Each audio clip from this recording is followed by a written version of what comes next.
Bienvenue au Vidéojournal. Bernard Lemaire, cofondateur de l'entreprise Cascade, est décédé à l'âge de 87 ans. C'est sa famille qui en a fait l'annonce un peu plus tôt aujourd'hui. L'homme était atteint de la maladie d'Alzheimer.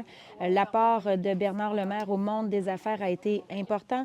Il a d'ailleurs été récompensé à plusieurs reprises.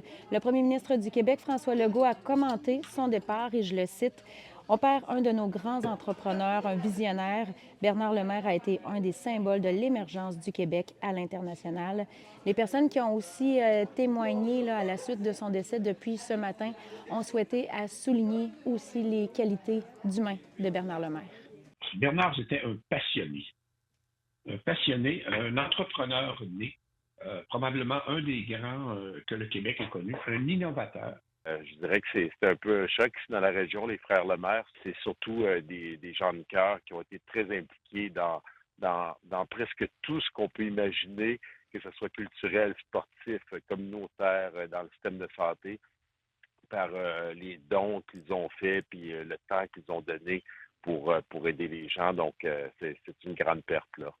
L'usine de Kings Falls, le berceau de Cascade, a d'ailleurs mis ses drapeaux en berne aujourd'hui. Maintenant, les mines étaient plutôt basses ce matin, là, un peu avant 7 heures, lors du changement de quart de travail du côté de l'usine de Limel de Princeville, puisque l'usine va fermer ses portes demain.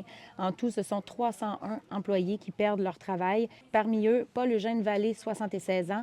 Et pour lui, c'est plutôt la retraite qui l'attend après 51 ans de service. Ça va crier aujourd'hui, c'est certain. Ça va cogner sur les tables, ils vont sortir les émotions. En terminant, je vous dis souvent que mon collègue Régent Blais a une belle plume.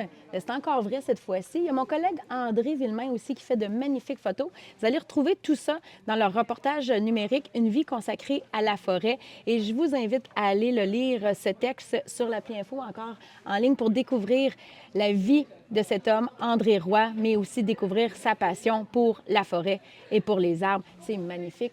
Allez faire un tour sur l'Appli Info. Moi, je vous dis à la semaine prochaine. Merci d'avoir été là. Bye bye.